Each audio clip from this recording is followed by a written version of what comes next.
اهلا بيكم طلاب تالتة اعدادي في تدريب مهم جدا على الدرس الاول عندنا في الوحدة الاولى، درس الحركة في اتجاه واحد.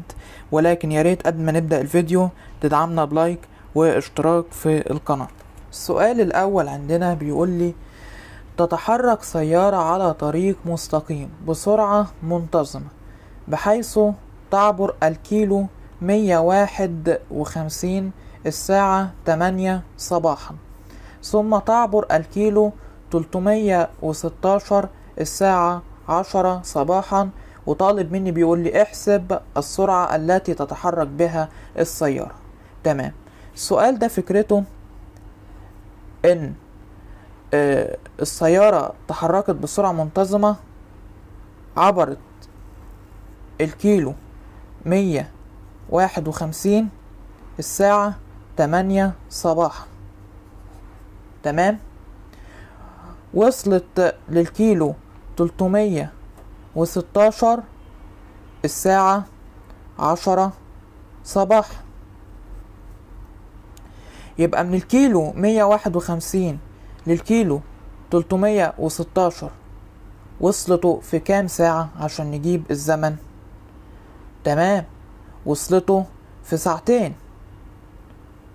عرفنا منين 10 صباحا ناقص 8 صباحا تطلع معانا ب2. يبقى اخدت قد ايه للوصول لل 316؟ اخدت ساعتين، 2 ساعة. ده الزمن عندنا. طب المسافة اللي قطعتها، عشان نجيب المسافة نطرح 316 ناقص 151، هيطلع معانا المسافة المقطوعة هتطلع معانا ب165، ولكن نركز في وحدة القياس كيلو متر. 165 كيلو متر. لما نيجي نجيب السرعة اللي هو طالبها مني، السرعة هتساوي المسافة على الزمن. المسافة جبناها 165 كيلو متر على الزمن 2 ساعة، هتطلع معانا ب82.5. ونركز في وحدة القياس كيلو متر، تمام، على الساعة.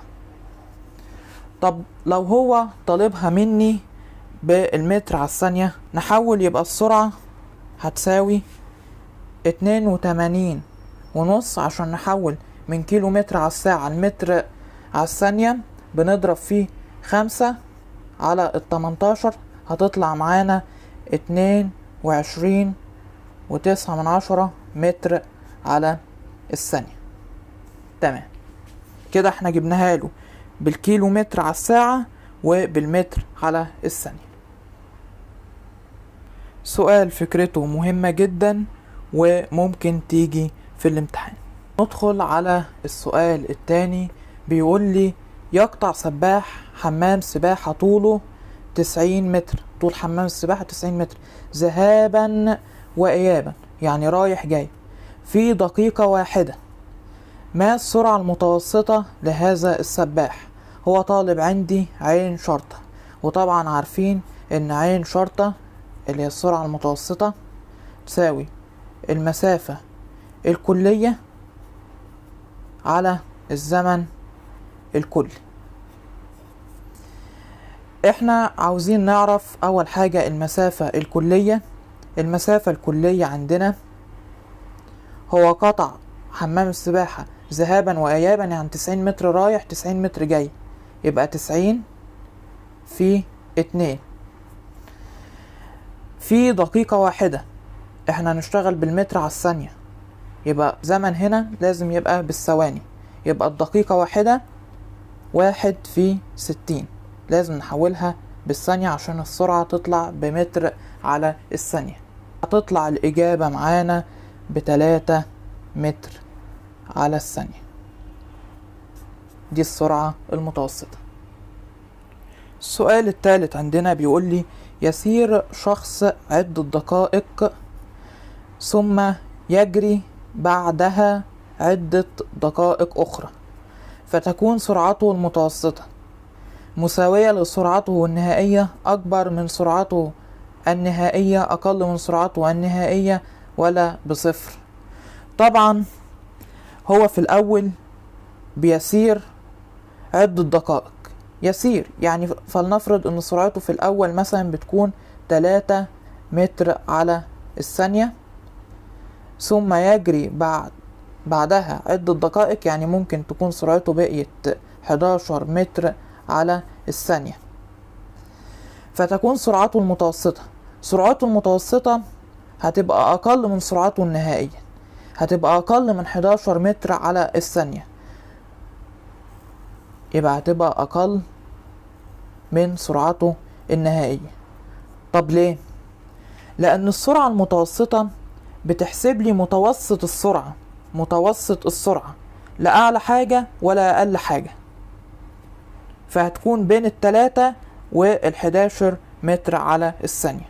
السؤال رقم 4 بيقول لي إذا تحركت سيارة بسرعة منتظمة مقدارها 90 كيلو متر على الساعة، فهذا يعني إنها قطعت مسافة قدرها نقط متر خلال 40 ثانية.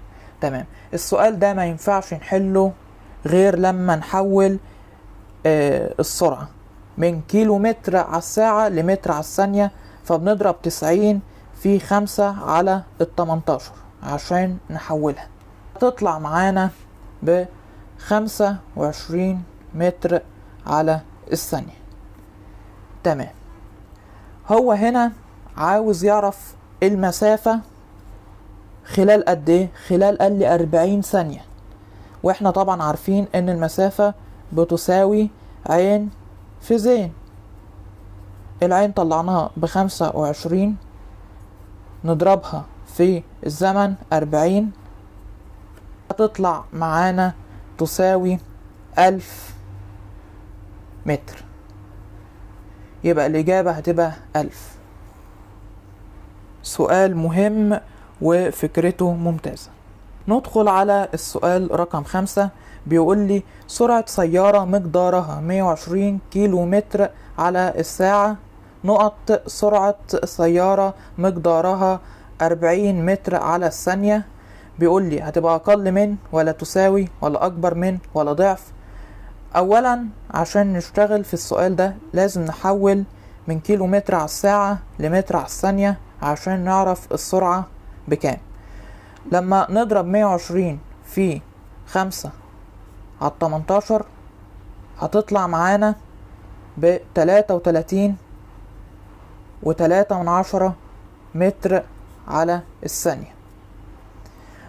يبقى لما نقرأ السؤال تاني، سرعة سيارة مقدارها 33.3 متر على الثانية، سرعة سيارة مقدارها 40 متر على الثانية، طبعا هتبقى أقل من 33.3 أقل من 40 متر على الثانية.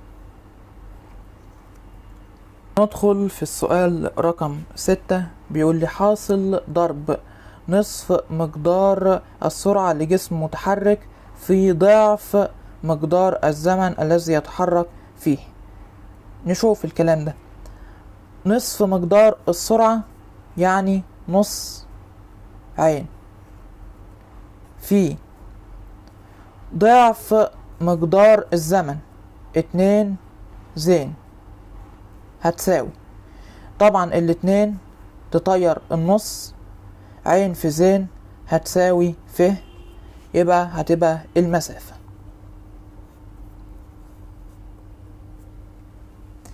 سؤال رقم 7 بيقول سرعة جسم متحرك بالنسبة لمراقب ساكن أو متحرك، دي طبعا السرعة النسبية.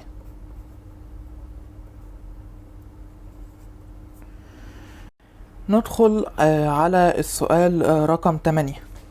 بيقول لي الشيء الذي يتحرك بسرعة ثابتة في الفراغ، طبعا ده الموجات الكهرومغناطيسية، الكهرومغناطيسية.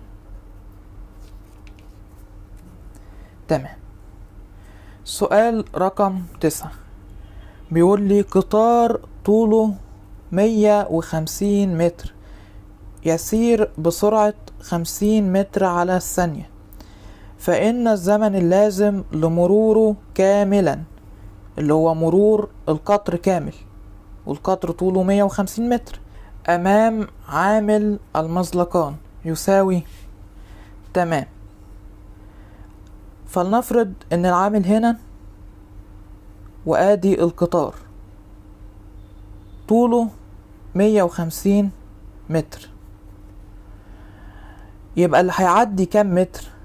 هيعدي 150 متر علشان القطر يعدي كامل، يبقى هيقطع كام؟ هيقطع مسافة 150 متر. يبقى المسافة هنا عندنا بكام؟ ب150 متر. تمام. وعندنا السرعة 50 متر على الثانية. هو طالب عندي الزمن هيساوي المسافة اللي هي 150 على السرعة 50 هتساوي 3 ثانية. يبقى القطار هيعدي كاملا، هيمر كاملا أمام عامل المزلقان خلال 3 ثواني. ندخل على آخر سؤال معانا في الحصة.